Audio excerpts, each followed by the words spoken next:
Coba salah satu angkat tangan. Kira-kira ada yang punya bayangan nggak? Itu apa sih sebenarnya? Assay apa? Sudah pernah kan ya Bu Rani jelaskan di imunologi dasar? Ada ingatan flashback atau sudah di luar kepala gitu ya? Berarti di luar kepala benar-benar hilang gitu ya. Baik, nggak ada ingat sama sekali. Sebenarnya tiga-tiganya sudah saya bahas di imunologi dasar, cuman sebentar dan memang tidak saya keluarkan di ujian, mostly kecuali Elisa. Sudah pernah lihat ini kan? Ya. Ini apa? Ini apa? Ini apa? Ini apa? Ini apa? Multi-channel micropipette. Ini apa? Tip. Jumlahnya berapa? 1, 2, 3, 4, 5, 12 biasanya. Ada yang 8, 12. Ini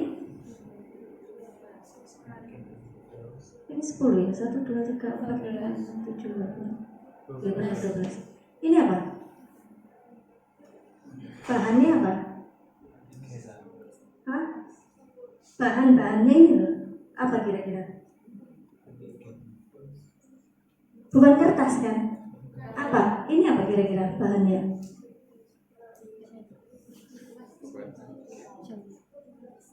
Polipropilen. Ya, plastik. Ya, tapi bukan plastik sembarang plastik ya, harus plastik itu. Ini apa? 50 mili tabung sentrifuge. Kira-kira di dalamnya ini apa? Di dalamnya ini reagen. Kok sepi loh ya? Ya, ini reagen. Baik, perhatikan ini ya. Ini multiplate ya. Jadi multi well plate. Dalam satu plate ini ada beberapa sumuran. Biasanya dipakai untuk beberapa maksud. Ada yang digunakan untuk kultur. Kalau sampelnya banyak, kultur satu gede kan menghabiskan apa?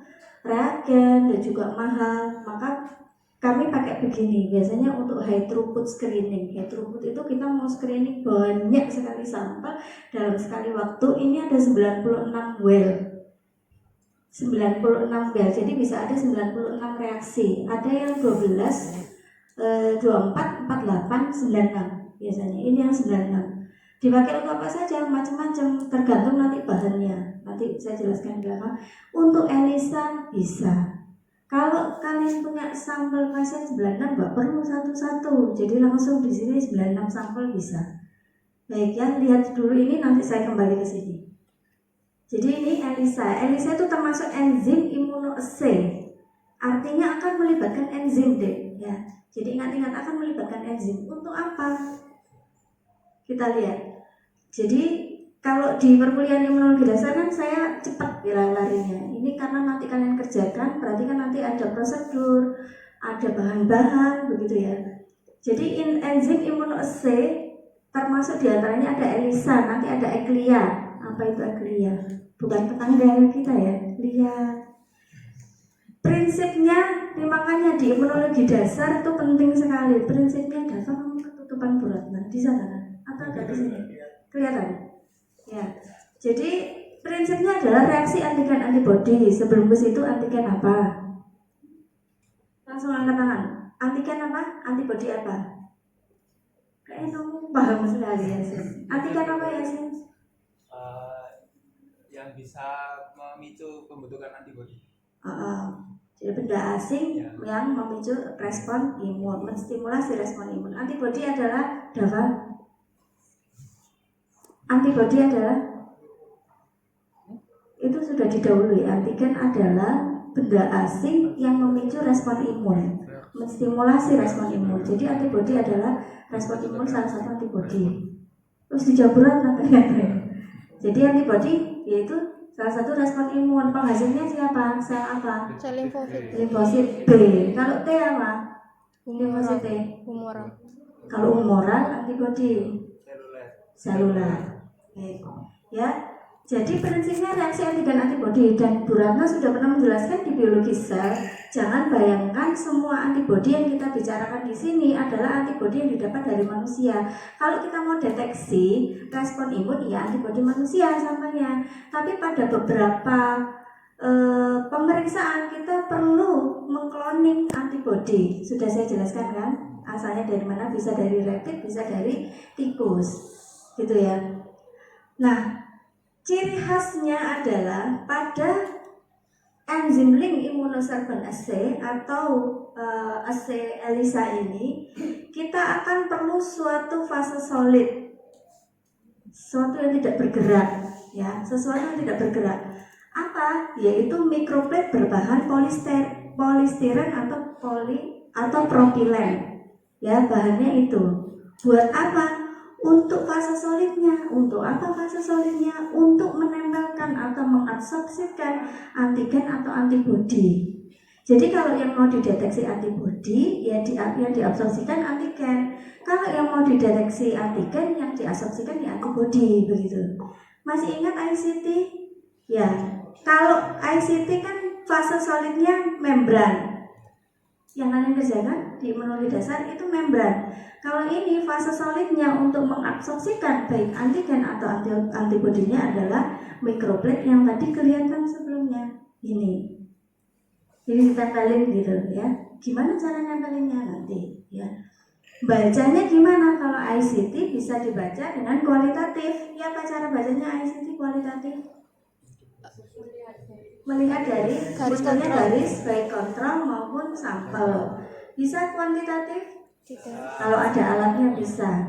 Nah, kalau ELISA, makanya kita butuh enzim. Reaksi antigen antibodi kalau nggak ada labelnya, nggak ada sesuatu untuk kita mengindikator, nggak kelihatan. Orang di situ putih-putih sudah nggak kelihatan gitu kan, cairannya, larutannya, buffernya putih gitu, putih. Terus gimana kita tahu? Maka kita perlu enzim. Enzim ini biasanya dicantolkan, ya, bahasa lainnya itu ada yang tahu bahasa cantolnya, bahasa ilmiahnya sering disebut sama Dr. R juga, dikaitkan. Conjugated. Itu dicantolkan, bahasa kerennya conjugated. Kenapa kok disebut conjugated? Lihat kimia, ada kimia klinik, ada biokimia, ya coba itu kimia SMA ada ya. Jadi ada suatu enzim yang nempel di second antibody. Yang second antibody-nya ini kita bisa cloning dari baik itu rabbit maupun tikus, begitu. Yang mendeteksi Fc reseptor, masih ingat, dari antibody sampel kita, begitu. Perlunya apa? Si enzim ini yang tadi dicantolkan di antibody yang di cloning, ya, namanya biasanya. Nah, itu keluar juga imunologi dasar. Antibodi apa? Coba diingat-ingat. Enzim ini akan bereaksi, nanti kita masukkan substrat. Substratnya itu bereaksi dengan enzim. Kalau ada reaksi antigen antibodi plus antibodi yang sudah ditempelin enzim, conjugated sama enzim, maka akan menghasilkan perubahan warna.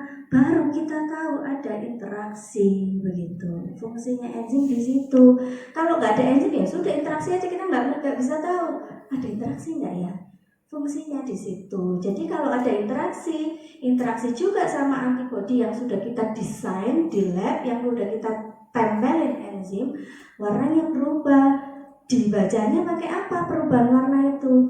Kualitatif bisa lihat, oh ini berubah positif berarti, begitu.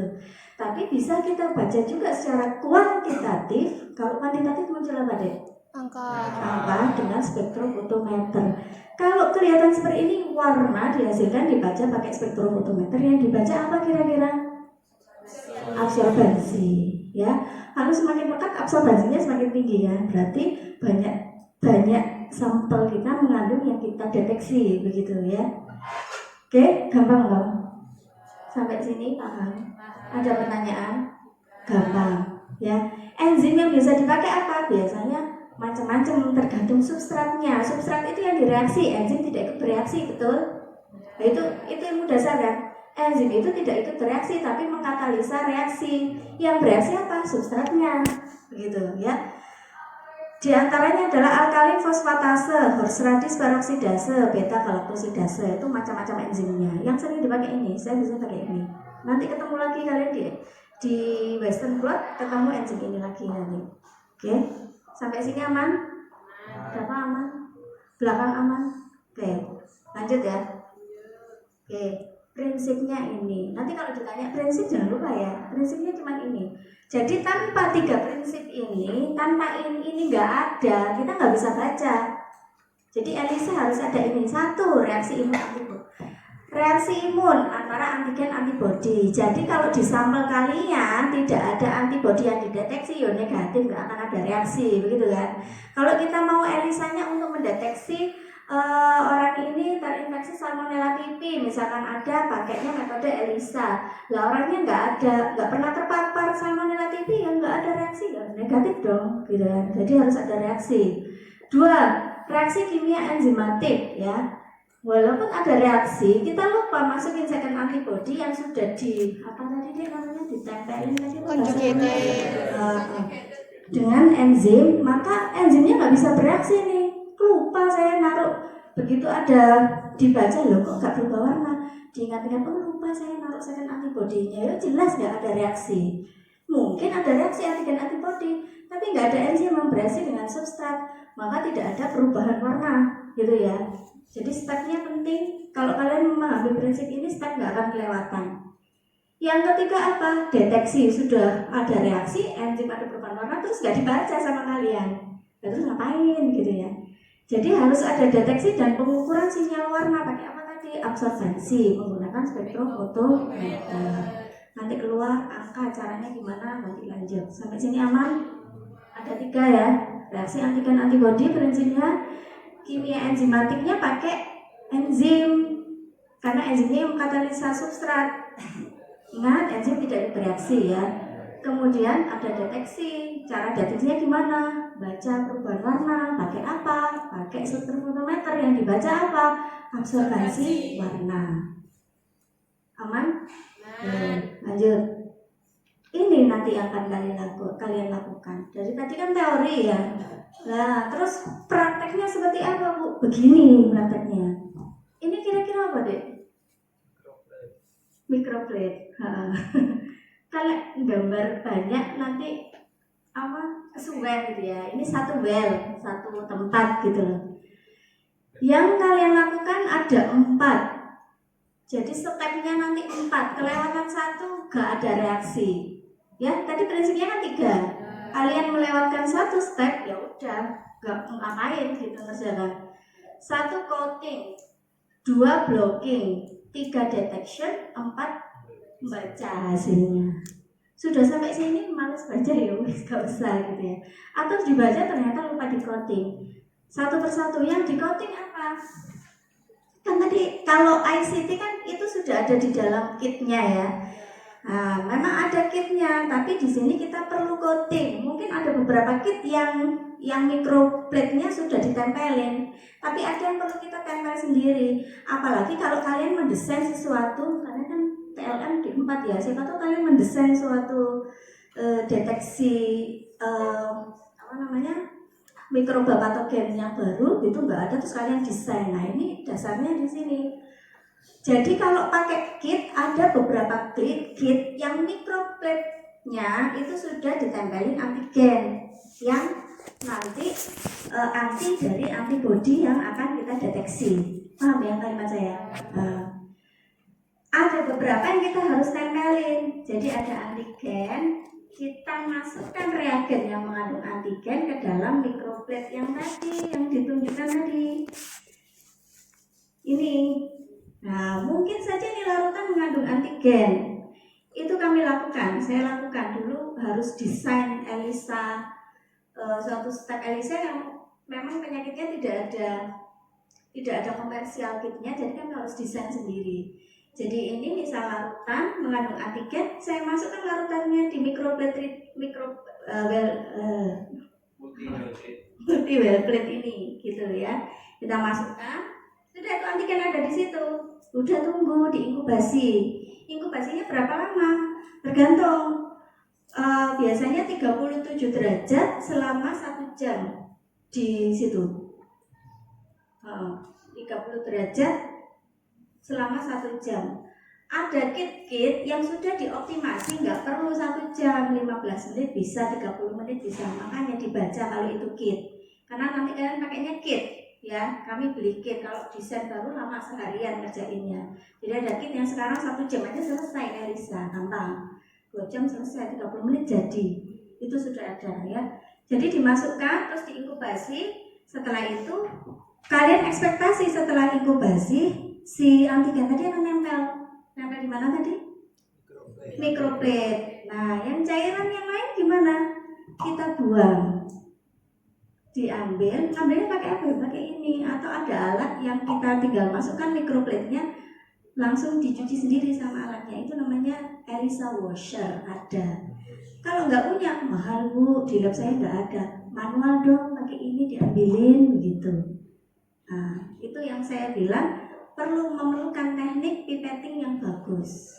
Kalau nggak bagus, bisa di situ antigen, wassalam. Padahal kalian kuantitatif gitu ya.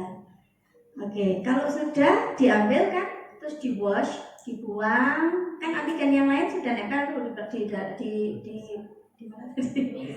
Ya, di situ ya. Sisanya kita buang cairannya, terus kita basuh dengan buffer. Kita basuh supaya sisa-sisanya hilang. Nah, itu step 1. Step kedua apa? Blocking. Jadi antigen itu kan akan nempel di ini ya, di well-well itu ya, di lupa terus ya. Mikro. Multi well Ya, action sini ya. Penelingnya. Jadi di situ terus tahap kedua itu mungkin ada sela-sela, kan antigen kecil-kecil tuh, nempel. Mungkin ada sela-sela yang kosong, kita harus tutup yang kosong tersebut supaya nggak ketempelan antigen yang lain. Ditempel pakai apa? Jadi kayak di cover gitu loh, Dek. Dicat ya. Di covernya pakai blocking, larutan blocking. Larutan blocking yang dipakai biasanya skim milk. Tahu skim milk? Nah, ada laboratorium skim milk, nggak punya, kami beli biasanya. Beli di Indomaret itu bisa dipakai. Yang biasa pakai orang diabetes itu ada skim milk, susu khusus. Nah, itu bisa. Tapi sebenarnya laboratorium skim milk ada, kesuwen nggak ada, yang murah ada di Indomaret. Kenapa? Untuk menutup bagian yang tidak tertutup antigen, supaya tidak ada antigen lain yang masuk di situ. Caranya gimana? Ya tadi larutan skim milk diperlakukan seperti yang tadi, dimasukkan ke multi-well plate, kemudian diinkubasi. Kalau sudah 1 jam atau sesuai dengan maksudnya si kit, 30 menit mungkin dia bilang 30 menit, dibuang lagi, di wash lagi, dicuci pakai buffer untuk menghilangkan sisa. Gampang tau? Di blocking namanya. Kemudian yang ketiga, baru tahap detection. Tahap detection apa ya? Kita masukkan sampelnya apa?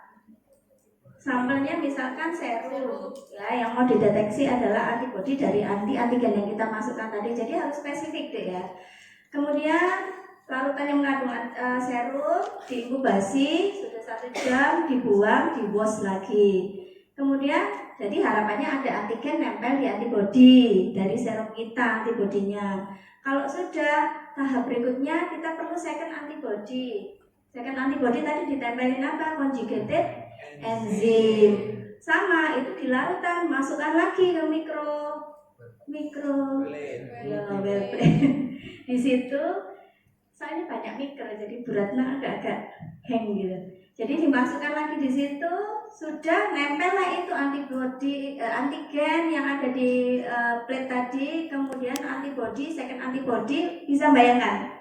Second antibody yang mengandung enzim. Nah, kemudian sudah diinkubasi, dibuang, di washing, ambil lagi berikutnya apa? Substrat.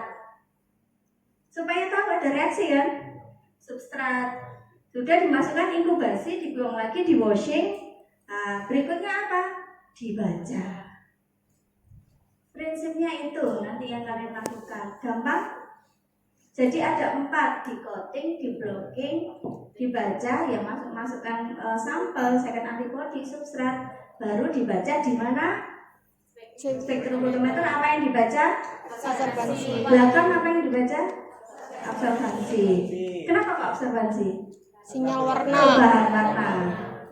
Tuh gampang ya. Ini loh prosesnya. Ini ada gambarnya ya. Gitu. Oke. Jadi seperti itu. Kenapa ini muncul? Karena memang begitu. Masukkan, ketokannya gampang. Masukkan, buang inkubasi, masukkan, buang inkubasi. Tapi kalau kalian tidak memahami prinsipnya, terus gak ada perubahan warna. Loh, kok gak ada perubahan warna?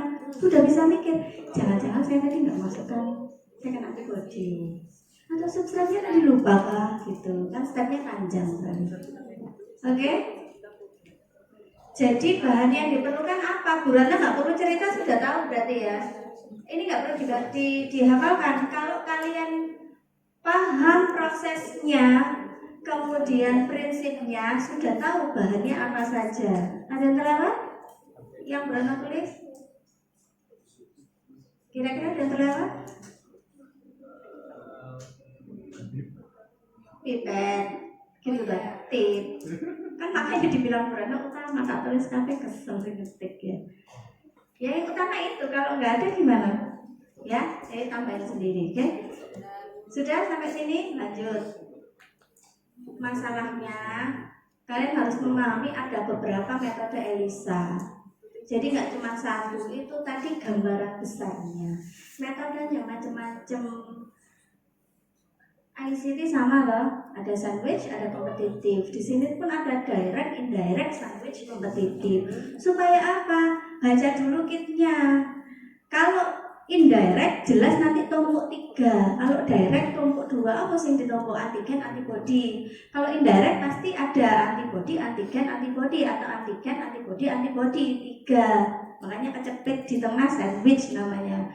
Ada yang kompetitif. Kompetitif bisa bayangkan.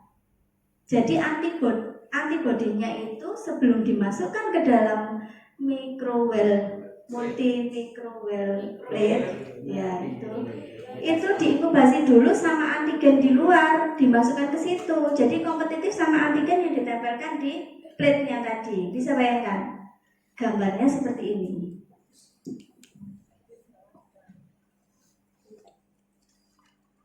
Ingat ya, ini mewakili nanti larutan mengandung antigen gitu ya.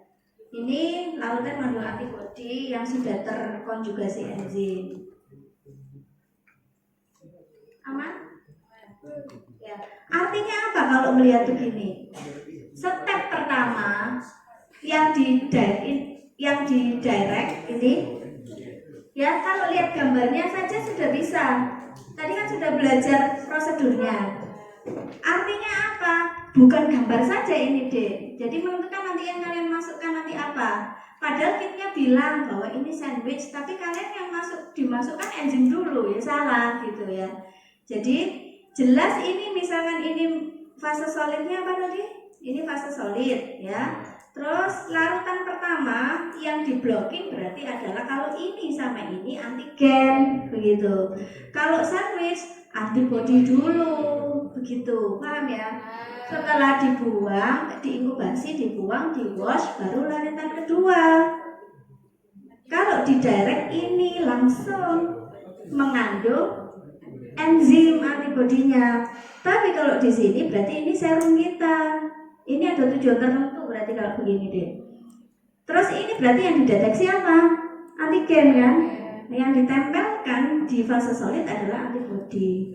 Begitu seterusnya. Paham? Gampang kalau dilihat dari ini. Kalau ini larutan ketiga perlu berarti ya. Ini 3, ini keempat berarti. Begitu. Ya? Oke. Ini pun bisa yang dideteksi antibodi deh sebenarnya.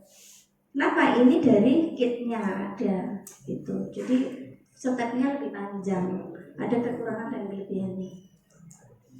Nah, ini kalau di dalam plate ya, di dalam satu well, antigen di-coated. Kalau indirect ya, antigen dulu, sandwich antibodinya dulu yang buat coated. Kemudian kalau kompetitif, ada antibodi yang sudah diperlakukan dulu di luar baru dimasukkan, padahal di sini sudah digotet, kan kompetitif sama antigen yang ada di sini antibodinya. Begitu. Paham ya, nggak perlu dijelaskan? Aman ya. Nah ini spesifiknya. Jadi baca, ini bahasa Inggris. Jadi antigen is bound to well, itu sebenarnya sudah dijelaskan Bu Ratna. Antigen nempel di plate, kayak gitu kan, di well-nya. Kemudian di blocking, sudah dijelaskan. Jadi dibaca sendiri tadi ya. Aman belakang? Ada pertanyaan sampai sini? Tidak. Bisa membayangkan apa yang akan dilakukan nanti? Metode bacanya gimana Bu? Kualitatif pun bisa, DO ada perubahan positif. Oh ini nggak ada, ini negatif, gitu. Dibandingkan mana sama warnanya ya, sama kontrolnya, begitu. Semi kuantitatif, ini berarti relatif ya, berarti ada suatu kontrol standar. Tapi kalau kuantitatif kita benar-benar memakai beberapa konsentrasi standar dan grafik standar. Jadi misalkan kalau kita mau mendeteksi suatu antibodi, kita mau deteksi antibodinya titernya berapa ya ini. Nah itu di satu baris pertama well, kan tadi ada 96, 8 kali 12 biasanya, lebarnya 8, panjangnya 12 well. Nah maka kita akan memasukkan juga beberapa konsentrasi antigen yang berbeda. Misalkan yang well ini 1 mikrogram per mili, well kedua 5 mikrogram per mili, well ketiga kira-kira berapa? 10, well keempat 15. Jadi kita punya beberapa konsentrasi standar. Minimal berapa kira-kira standarnya? 1. Kita mau mengukur konsentrasi antibodi yang mau kita deteksi. Sebenarnya buat apa standarnya? Buat bikin grafik. Ada X, ada Y. Jadi kalau konsentrasi standarnya sekian, absorbansinya berapa sih? Bisa bayangkan. X-nya adalah konsentrasi standar. Nanti kalian bikin kalau manual ya, bikin grafik. X-nya adalah konsentrasi standar, Y-nya itu absorbansi. Jadi kalau konsentrasi standarnya 5, absorbansinya berapa sih? Kalau beberapa konsentrasi standar kan bisa ditarik garis. Kalau sudah ditarik garis, ini matematika. Jadi keluar ya, kimia, biologi, matematika keluar semua. Ditarik garis, garisnya apa? Garisnya apa? Y sama dengan X plus bla bla bla gitu kan, ketemunya nanti. Jadi nanti kalau kita punya suatu sampel yang kita tidak ketahui konsentrasinya, tapi kita tahu absorbansinya, bisa dihitung konsentrasinya? Ya, itu maksudnya. Jadi, kira-kira berapa titik standar yang kita perlukan? 1. Kalau 1 kan nggak bisa bikin garis. 2. 3. Ideal 2. 3. Minimal itu 3, yang benar. Ya, lebih banyak, lebih bagus. Lebih bagus kalau range yang kita baca itu di dalam range standar. Kalau misal lebih dari itu sebenarnya kita unideal, nggak ideal. Kita perlu standar yang lain. Paham? Itu cara bacanya, makanya kuantitatif. Nanti kita praktekkan. Pasti di setiap kit punya standar. Karena kalau dia kuantitatif, oke? Aman sampai situ? Gampang kan? Gampang banget kok ya. Ngerjakannya cuma masukkan buang, washing, pipet, buang, tapi nggak tahu yang dimasukkan apa. Makanya ada ini ya, supaya nggak keliru. Oke? Nanti yang dimasukkan duluan substratnya, dulu ya. Kadang pasti baca, nanti ada ya sudah dikasih Mbak Siska ini kitnya ya, tapi Elisa belum datang soalnya Elisa lama deh mahal soalnya. Jadi kalian beruntung nanti bisa kerjakan. Jadi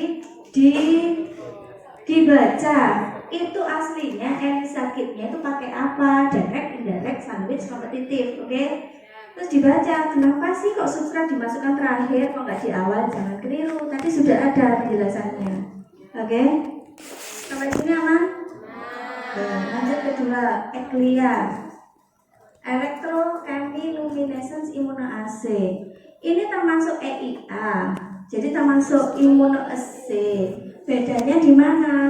Sebenarnya nanti sama, cuman bedanya nanti di sini. Langsung ya.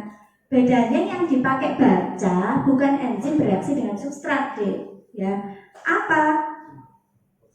nanti ada suatu label namanya luminescence, kadang-kadang chemiluminescence ya, yang akan bereaksi dengan suatu antibodi yang kita sudah ada labelnya, yang dibaca bukan perubahan warna, tapi chemiluminescence-nya ini akan melepaskan proton. Jadi kalau bereaksi bukan warna larutan yang berubah, enzimnya nggak merubah warna substrat, tapi substrat akan mengeluarkan proton. Tahu proton? Tahu. Muatan positif. Nah, jadi protonnya dilepaskan. Kalau ada dilepas proton kan energinya keluar. Energi dari atomnya kan keluar, protonnya keluar, maka akan memancarkan sinar. Yang dibaca itu, paham ya? Bisa bayangkan sel, proton, neutron, muter-muter itu loh kalau fisika. Kimia ya? Itu kimia atau fisika? Fisika. Ya, maksudnya dia memancarkan, ada energi yang keluar. Energi yang terlepas dari proton, begitu. Kayak sok itu ya, itu lah buyar gitu ya. Maksudnya ada energi yang keluar dari proton. Jadi sinarnya dilepaskan. Kalau begitu apa terjadi perubahan warna? Tidak. Kira-kira dibaca pakai apa? Baca pakai apa yuk? Kan nggak kelihatan sinarnya. Karena sinar berarti harus ada pembaca sinar foton. Elektrolisis, autoradiograf biasanya ya. Ada alatnya. Jadi bedanya cuma di situ. Oke. Jadi tidak mengubah warna, pasti ada alat pembaca sinar foton yang harus bisa dibaca. Tetap nanti pakai enzim, tapi tidak perubahan warna, tapi membaca energi sinar foton yang jadi bereaksi dengan dari substrat yang tadi sudah bereaksi dengan enzim Horst radix peroksidase biasanya. Gitu. Gampang kan?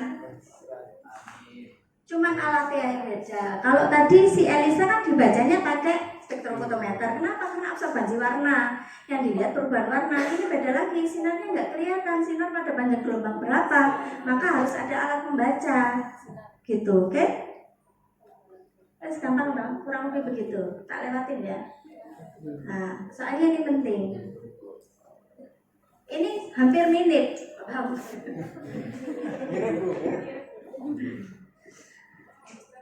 Contoh ya, Western blot. Oke. Capek loh dia ngomong di depan. Yang dengarkan capek ya? Telinganya yang capek, mulutnya yang capek. Ini mirip deh ya.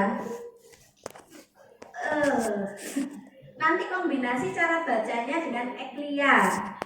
Prinsipnya hampir mirip. Apa?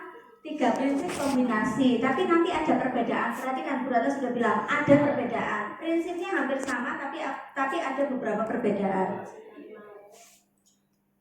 Sebelum sampelnya dideteksi, kita harus menjalankan sampel tersebut di dalam yang namanya SDS page. Orang bilang SDS page, jadi sekarang kalau kalian sudah ada orang bilang SDS page, sudah tahu. Dulu nggak tahu kan? Opus itu, yaitu sodium dodesil sulfat poliakrilamid gel. Gelnya poliakrilamid bahannya, bukan gel yang dimakan itu ya. Gelnya ini poliakrilamid. Kenapa kok poliakrilamid? Gel ini punya suatu kondisi ya, bahan ketika kita memasukkan sampel, misalkan sampelnya itu larutan kultur ya, kulturnya kultur sel. Kira-kira di dalam sel itu proteinnya satu atau banyak? Banyak potensi antigen kan? Banyak sekali protein. Jadi misalkan saya nggak bisa ngambil nih satu protein, saya ambilnya dari sampel kultur atau sampel pasien. Sebenarnya di situ kan banyak sekali. Di peredaran darah banyak protein juga di situ. Misal di sampel kultur, maka di sampel kultur itu akan ada banyak protein yang ukurannya berbeda-beda dari paling gede sampai paling rendah. Protein ukurannya apa, Dik? Ukuran apa namanya? Satuan ukurannya ada yang tahu protein? Bukan. Kalau DNA apa? Udah tahu. Kalau DNA itu base pairs, pasang basa. Kenapa pasang basa? Karena AGCT itu kan basa. dipasangkan karena DNA itu kan double helix 2. Kalau protein ada yang tahu satuannya apa? Masanya? Gak ada yang tahu beneran? Ya kita belakang tahu. Depan Irfan gak tahu. Namanya Dalton. Gak pernah dengar? Lah kok gak pernah dengar? Pernah? Lah kok gak tahu tadi kita? Gak tahu kalau itu ya. Jadi biasanya kita pakai bahasa kilo Dalton dan gak sesuai. 1 juta Dalton kan angel ya. Jadi ukurannya nanti dapat diketahui saat kita masukkan sampel tersebut yang mengandung banyak protein di suatu gel poliakrilamid yang diberikan medan elektromagnet, sehingga sebenarnya protein itu ada muatannya, ada yang positif, ada yang negatif. Jadi ketika diberi medan elektromagnet dia jalannya pakai di suatu fase solid, fase solidnya poliakrilamid. Karena jalannya sesuai dengan medan elektromagnetik tadi, sesuai kecepatannya berdasarkan ukuran. Jadi nanti proteinnya terpisah-pisah. Yang kecil lari duluan apa lambat? Ya, jadi yang kecil lari duluan, yang gede ya lambat, begitu. Jadi dipisahkan di suatu gel, ya kita sebutnya SDS page lengkapnya. Orang bilang poliakrilamid gel, lengkapnya adalah SDS page sodium dodesil sulfat poliakrilamid gel. Karena buffernya yang dipakai bikin poliakrilamid gel itu larutannya adalah sodium dodesil sulfat. Kenapa sodium dodesil sulfat? Nanti ketemu ilmu kimia. Kenapa kok itu gitu? Kenapa? Karena protein itu punya ini deh, punya charge, apa sih bahasa itu? Muatan positif dan negatif. Makanya perlu sodium dodesil sulfat tadi supaya bisa jalan gitu. Sesudah itu otomatis kan antigen protein calon antigen tadi kan dia akan terpisah-pisah berdasar ukuran. Itu kita bisa ambil satu-satu, tapi kan nggak kelihatan. Cara ngelihatnya gimana? Pakai Western blot ini, kok tahu ada proteinku di situ gitu ya. Makanya pakai ini, pertama dijalankan dulu ya, setelah dijalankan baru akan kita reaksikan dengan antibodi sekunder yang sudah kita tempelin enzim, yang enzim nanti akan bereaksi dengan substratnya nanti akan mengeluarkan energi fotonnya berupa sinarnya bisa dibaca, cukup dipahami. Itu cara bacanya, karena kalau bereaksi saja kita nggak bisa lihat, nggak ketok gitu, oke? Jadi fase solid berikutnya adalah setelah sampelnya dijalankan lewat gel poliakrilamid, bahasa kerennya SDSP lengkapnya ya, diabsorpsikan di fase solidnya membran nitroselulosa polyvinylidene difluoret atau nilon. Ini membrannya beda-beda. Buat apa? Buat nempel fase solid. Dibacanya pakai apa? Ini sudah dijelaskan oleh Bu Rana tadi. Karena nanti substratnya adalah chemiluminescence, yang berpendar itu sinar foton, nggak bisa dilihat kasat mata, harus dibaca di autoradiograf. Gimana bacanya? Nggak bisa di sini, harus di ruang gelap. Pernah tahu membaca sesuatu di ruang gelap? PCR itu dulu di ruang gelap. Kalau kita nggak pakai silver staining, pakai ethidium bromide, nanti ada sendiri ya semester depan. Gampang? Sampai sini aman? Ada pertanyaan? Ada yang bingung? Fase solidnya Elisa tadi apa? Kalau ini apa? Membran. Poliakrilamid ini fase solid untuk memisahkan sampelmu ya, sampel antigen. Kalau untuk reaksi antigen antibodinya ini fase solidnya. Oke? Bacanya pakai apa kalau Elisa? Spekto. Kalau ini? Jadi yang bisa sebutkan bedanya, prinsipnya dengan Elisa? Kan sudah disebut tadi. Satu, bedanya apa? Saya. Kalau Elisa itu membaca pada absorbansi perubahan warna, menangkap sinyal warna, sedangkan Western blot ini adanya proton yang dikeluarkan energi proton yang dilepaskan. dilepaskan. Di sana ini dia nggak bisa dilepaskan Bu. Energi proton yang dilepaskan kemudian Iya. akan memunculkan pancaran sinyal. Iya. Bacanya beda, yang satu pakai spektrofotometer, yang Westerplatte pakai autoradiograf. Kenapa yang dibaca beda? Yang satu perubahan warna, yang satu enggak, kan sinar foton yang harus dibaca. Kedua, itu cara baca. Ada satu lagi bedanya sama ELISA. Fase solidnya. Fase solidnya beda. Ya. Ya, gitu. Oke, gampang loh. Fase solidnya ELISA Multi well plate. Multi well plate. Welter. Wele banyak, cilik, multi, plate. Plate yang punya banyak lubang kecil gitu kan. Kalau ini apa? Membran Membran. nitroselulosa. Ini prosesnya Dek nanti.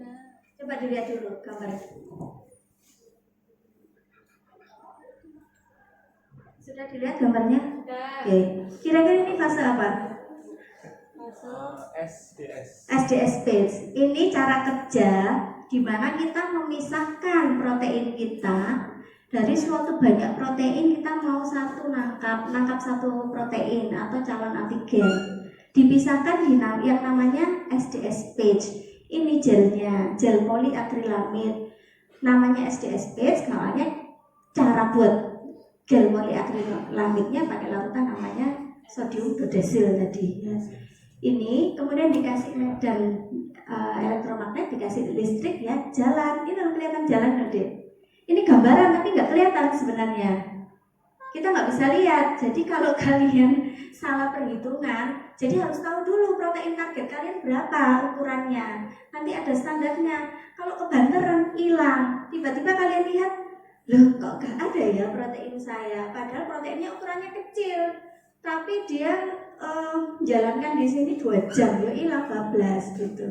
Jadi harus tahu dulu kalau ukurannya besar berarti lebih lama melakukan ini waktunya, bisa mengalir ya, karena larinya protein sesuai dengan ukurannya.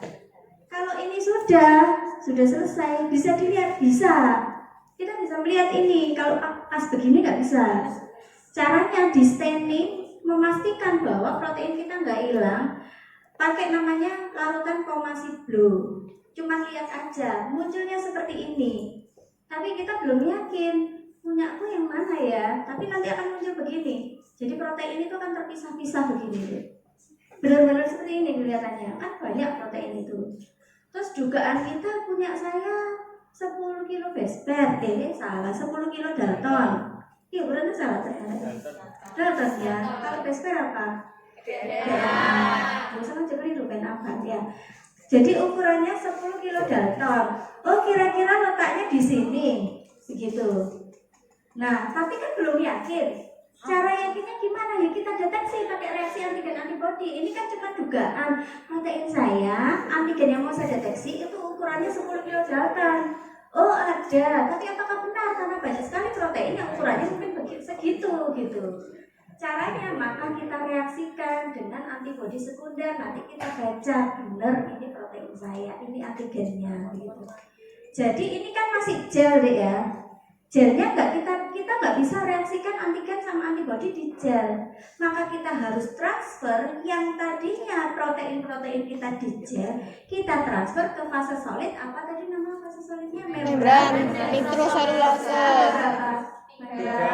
Membran apa? PPDF. Nilon itu ya.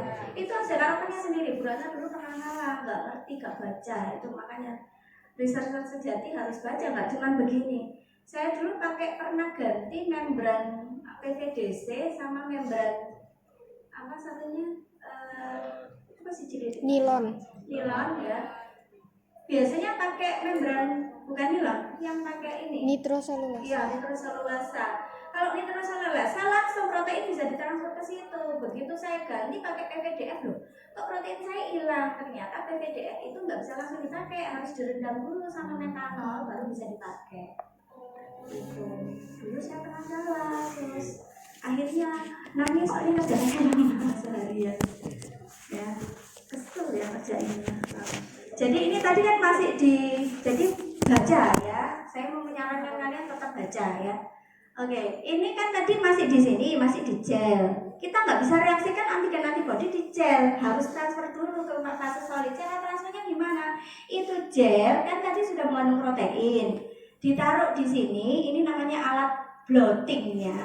Ini intinya nanti di sini alat blotting, yaitu proses di sini adalah mentransfer. Bahasa saya. Jadi setelah ini dijalankan antigen kita harus transfer protein kita atau cabang antigen kita yang ada di SDS page, kita transfer, kita pindah ke fase solid. Fase solidnya tadi membran, tergantung kalian mau membran apa. Di sini cara transfernya gimana? Jadi ada filter paper, terus gel kita taruh di situ. Terus salah. Bukan gel dulu. Tergantung nanti ininya positif negatifnya medan magnetnya. Soalnya harus jalan dari gel ke membran. Arusnya harus jalan dari gel ke membran. Jadi kalau arusnya ke atas, kita mau tempelkan itu protein di gel ke membran, berarti yang di bawah kan gel. Yang atas adalah membrannya. Soalnya proteinnya itu yang tadi protein itu sebenarnya punya muatan akan jalan ke membran, nempel stuck di membran. Jadi tadinya yang ada di gel pindah ke fase solid membran tadi. Banyak ya stepnya. Ya. Tapi ini nanti dipakai di banyak hal. Kalau ELISA itu kan gampang ya. Ini rada rumit, kerjainnya agak lama memang, tapi banyak dipakai untuk beberapa tujuan gitu ya. Sudah di sini iki apa sih sebenarnya dikasih pemberat. Kalau saya biasa pakai botol besar yang isinya air terus saya buat supaya kalau dia longgar nanti dia nggak ke transfer gitu, jadi dikasih pemberat supaya nempel gelnya dengan membrannya. Kalau kebablasan ya keluar dari membran beneran hilang proteinnya, jadi harus pas sesuai waktunya. Kalau nggak gitu keluar hilang proteinnya. Itu banyak step-step yang pemula biasanya terus kelebihan waktu terus balik lagi gitu ya. Jadi harus waktunya pas. Jadi protein yang tadinya di gel sudah pindah kemana dek? Di proses blotting ini membran. Kalau sudah di membran baru itu tadi kan protein calon antigen baru kita reaksikan dengan second antibody yang mengandung enzim sesuai dengan tadi yang ELISA. Cuman ini western blot yang direaksikan bukan plate tetapi kertas tadi loh, membran tadi loh, kayak kertas begini ya. Sudah mengandung apa? Kertas bukan sembarang kertas, membran bukan sembarang membran, tapi membran 3 tadi yang sudah berisi calon-calon protein yang mau kita deteksi. Baru kita reaksikan, kita masukkan ke tabung, boleh ke piring, bukan piring, yang kalian buat ini loh dek, nimbang itu namanya. Timbangan. Itu loh. Iya, itu gitu. Yang dari kertas, yang dari plastik. Enggak pakai gitu di sini. Pakainya gelas aja. Jadi ada yang buat timbang itu ada plastik begitu, kayak mangkok gitu loh. Biasanya saya mereaksikannya di situ, terserah. Yang penting larutannya bisa dimasukkan di situ. Jadi membrannya ditaruh di tempat. Ini kan dia memakainya botol gitu ya. Kemudian larutan yang sudah mengandung second antibody dimasukkan ke situ, direaksikan, dibuang, diwash kayak ELISA loh. Cuman ganti larutan second antibody kalau sudah selesai diinkubasi, dibuang, diwash, ganti larutan substrat begitu. Bisa pahami? Kayak ELISA, tapi ini membran yang diperlakukan. Paham ya? Bisa bayangkan? Nah, kalau sudah selesai, ya sudah dibaca. Bacanya nggak pakai spektrofotometer, itu kertas ditaruh ruang gelap, kemudian diberikan sinar, baru bisa dibaca, muncullah begini. Tapi yang muncul hanya protein kita, bukan yang banyak ini. Kan sudah kita reaksikan dengan antibodi kita. Jadi protein yang tidak bereaksi dengan antibodi yang kita maksud tidak akan keluar di sini. Kalau ini semua protein muncul, paham? Nah, jadi kelihatan. Kalau ELISA kan ngelihatnya pakai perubahan warna. Ini kelihatan jelas, ukurannya pun ada. kayak gini nih. Gampang, sulit? Ya, nanti dibaca lagi ya. Lanjut. Jadi prosedurnya itu 4 juga. Elisa tadi 4 juga ya. Apa Elisa? Blocking, Coating, blocking, Detection. red Red release. result. Kalau ini harus dipisahkan dulu. Apa yang dipisahkan? Sampelnya. Protein sampelnya di mana? Di SDSP. Setelah dipisahkan, ditransfer. Apa yang ditransfer? Proteinnya di fase solid. Fase solidnya apa? Membran. Yang 3 tadi. Ditanya apa ya tadi? Baru kemudian di staining. Staining pakai apa? Pakai second antibody, pakai substrat, begitu ya. Setelah itu baru dibaca. Dibaca pakai apa? Yang dibaca apa? Pancaran foton, ya, yang energinya dilepaskan. Gampang kan? Sudah tahu bedanya sama Elisa? Sudah. Ini detailnya nanti dibaca ya. Ya. Sampel disiapkan dulu. Bikin poliakrilamid gel dulu.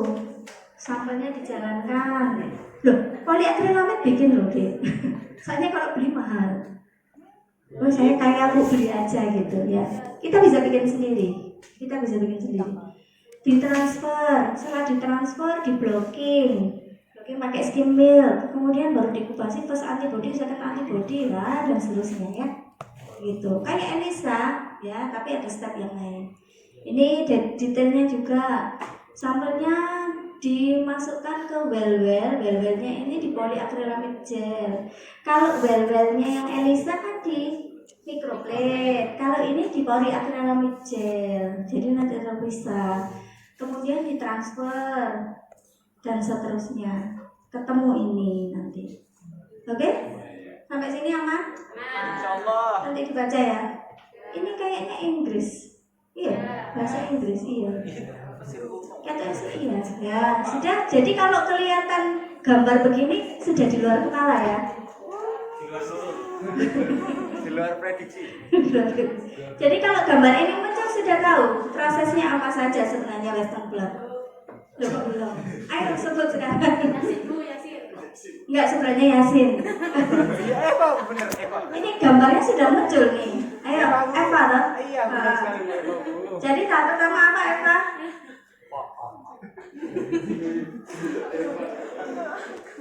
Ayo Pak, ini apa tahap pertama? Gelnya apa namanya? SST, SDS stage. Terus tahap kedua apa belakang kedua hijau? Tahap kedua apa? Transfer. Apa yang ditransfer? Yang ditransfer apa? Protein. Protein dari mana ke mana? Buruan enggak kedengeran. Kan tadi ini disiapkan di SDS page, itu gel. Kemudian ditransfer. Apa yang ditransfer, Dek? Protein. Protein dari mana ke mana? Gel ke membran. Membran. Terus setelah itu diapakan kalau sudah ditransfer? Di staining. Pakai apa? Substrat. Ya, pas antibody dulu, second antibody. Kayak Elisa tadi loh. Terus substrat, baru di tahap terakhir apa? Baca. Pakai apa? Gampang kan? Jadi lain kali kalau ini muncul langsung di luar kepala ya. Apa yang di luar kepala? Gambarnya. Ini bahannya, nggak perlu saya sebutkan, tadi sudah diceritakan. Ada yang terlewat bahannya? Iya. Tulis sendiri. Pasti kalau minjem agak itu kan dia sendok. Iya, Yasin. Apa? Proton neutron. Bu, itu stopping solution buat apa? Enzim itu kerja terus deh. Kalau nggak di stop akan terjadi terus perubahan warna. Lu nggak dilihat nanti bandnya jadi tuwebel, nggak bisa lihat kita. Termasuk yang Elisa, warnanya jadi puwekat, kita nggak bisa melihat. reaksi namanya. Jadi kita harus hentikan pada saat yang tepat dan bisa dibaca gitu. Enzim reaksi terus kan nanti. Oke, sudah? Metodenya cuma kualitatif semi kuantitatif. Kenapa semi kuantitatif? Karena nanti kita membandingkan jumlah protein sampel dengan protein kontrol. Jadi waktu running SDS page tadi ada protein kontrol yang ikut dijalankan. Ini terakhir, berapa kesel saya? Saya keluarkan gambarnya, saya minum, saya tinggal sebentar. Itu materi terakhir, tapi paling sulit pengertiannya. Dan kalian kerjakan deh. Sekarang dikerjakan flow cytometry itu dipakai untuk mendeteksi subpopulasi limfosit yang terinfeksi HIV. Saya lengkap namanya, subpopulasi limfosit T yang terinfeksi HIV. Saya tinggal dulu sebentar ya. Saya minum sebentar ya. Sambil kalian membayangkan. Tidak banyak tempat ada fluorescence activated cell sorting. Jadi saya batas di sini ya, flow cytometry. Sorting itu artinya, jadi kalau ini deteksinya flow cytometry, kalau fluorescence activated cell sorting, selnya bisa dipisah, dikumpulkan kembali. Jadi yang satunya misalkan kalian punya serum, ya mungkin serumnya dari penderita HIV, di situ ada limfosit T, ada limfosit B, betul. Nah, kalau HIV itu yang terpengaruh kan limfosit T, bukan B. Tahu? Sudah tahu kan? Limfosit T itu ada subsetnya. Limfosit T CD4, limfosit T CD8, limfosit T CD bla bla bla bla. Itu bisa dipisah, ditampung di dalam suatu tabung. Ini isinya CD4 saja, ini isinya CD8 saja, ini isinya CD12 saja, begitu. Bisa dipisah. Kalian bayangkan sel itu kecil kan? Ya apa cara misalnya? Pakai sumpit gitu ya, diambilin. Kalau onde-onde bisa ditusuk ya, ini sel. Gimana cara misalkannya? Pakai ini. Gitu, mikrosumpit, betul. Mikrosumpit. Masih. Kalian tahu pepatahnya bagaikan mengambil jarum di tumpukan jarum ini. Kayaknya comment of the day-nya mikrosumpit sama sinar foton dilepaskan gitu. Terus terang fisika saya jelek, ngaku loh. Tapi jelek bukan berarti nggak bisa loh ya. Oke, kalau biologinya bagus deh. Terus, baik, saya lanjutkan ya. Apa sih itu kok ya ajaib kita bisa pisahkan sel? Sel itu nggak kelihatan padahal. Kok bisa ya dipisahkan? Masih ingat permukaan sel itu ada apanya deh? Protein. Ya, salah satunya reseptor. Reseptor itu beda-beda. Bahkan sel limfosit B sama T itu bisa beda. Satu sel limfosit T yang berbeda subset tadi sama-sama T, tapi permukaan reseptornya beda. Satunya jadi CD4, T CD4, limfosit T CD8. Itu bisa dikenali dengan reseptornya yang berbeda tadi. Reseptor kalau limfosit B lepas jadi apa sih? Antibody. Ya, antibody. Kalau T kan enggak. Nah, reseptornya yang terang. Itu bisa dipisah, dikenali dengan reseptornya yang beda tadi. Reseptor yang beda tadi bisa dilabel. Kita perlakukan reseptor itu sebagai antigen, kita kasih antibody yang enggak dari pasien deh. Antibodinya kita ambil dari tikus. Yang kita buat dia bisa mengenali reseptor permukaan dari limfosit T tadi. Bisa bayangkan? Bisa nggak bayangkan? Jadi reseptor di permukaan ini sel bundar, unde-unde, ya, bundar. Di permukaannya itu nggak rata, ada protein-protein yang menonjol, dipakai untuk reseptor. Reseptor fungsinya apa? Untuk mengenali antigen. Nah, reseptor-reseptor itu beda-beda. Sel ini beda sama sel itu. Bisa bayangkan ada protein di unde-unde. Ya, itu reseptornya, wijennya. Itu bisa dikenali. Cara mengenalinya gimana? Kan kecil, kita nggak bisa lihat. Iya, apa caranya? Kita reaksikan permukaannya tadi, kita perlakukan itu sebagai antigen, kita bikin antibodi yang mengenali reseptor itu. Ngambil antibodinya di mana? Sudah jelaskan Bu Ratna di biosel. Ambillah kita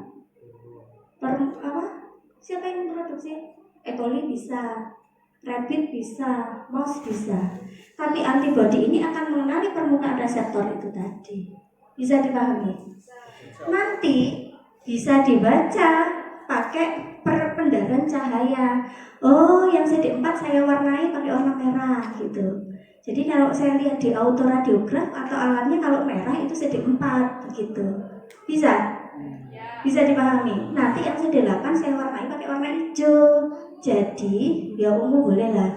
Jadi di alatnya muncul ungu. Oh, yang ungu ini CD8. Bisa dipahami? Gampang kan? Itu intinya. Jadi bisa dipisah. Oh, yang merah nanti masuk ke tabung A, yang ungu nanti masuk ke tabung B, begitu. Jadi nggak mikrosempit namanya. Tapi pakai reseptor tadi penandanya antibody. Wes gampang. Namun itu saya harus menjelaskan ini ya. Itu ada alatnya besar kita masukkan, itu ngomongnya gampang padahal prosesnya panjang gitu ya. Itu S3 deh. Kerjakan itu tok itu bisa S3. Siapa yang tertarik? Gampang loh, kotor. Ini udah loh intinya ya. Cuma kerjakan untuk sungai didik gitu. Ya, S5 ya. Ya kan gampang loh. Jadi kalian tidak akan takut gitu untuk melanjutkan karena sebenarnya intinya begitu toh gitu. Ngambil ini, masukkan itu, antibodi direaksikan, muncul pakai western blot begitu saja. Oke, baik. Jadi nanti alat ini bisa mengidentifikasi karakteristik sel. Terus di sama Bu Ratna sudah di blot. Kok di blot? Di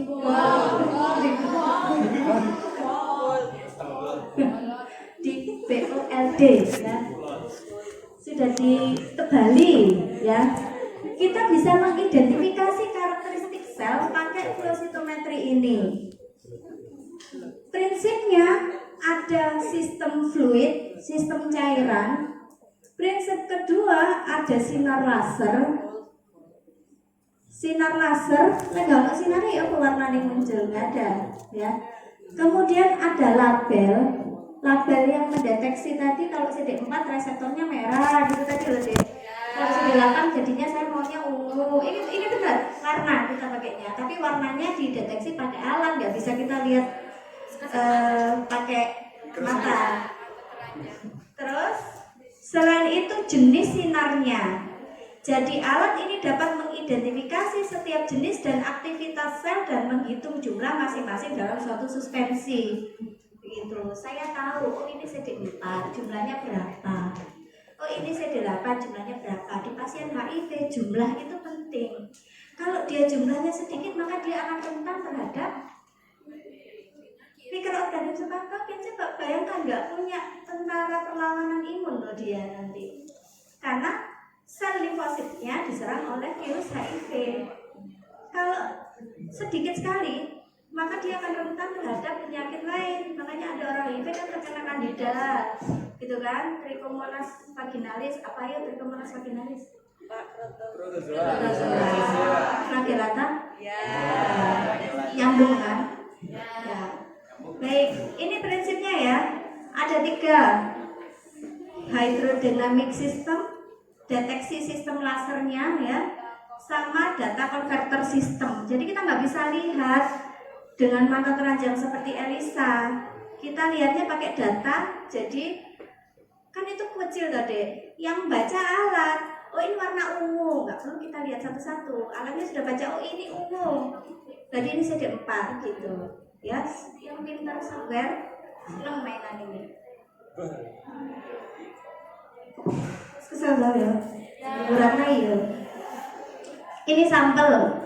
Sampelnya contoh sampel darah. Ya, sampel darah isinya apa saja? Plasma. Ada plasma. Isinya apa plasma? Ada Serum. kalau whole blood apa? pink darah, neutrofil, betul? Monosit, limfosit, granulosit. Granulosit apa contohnya, Dek?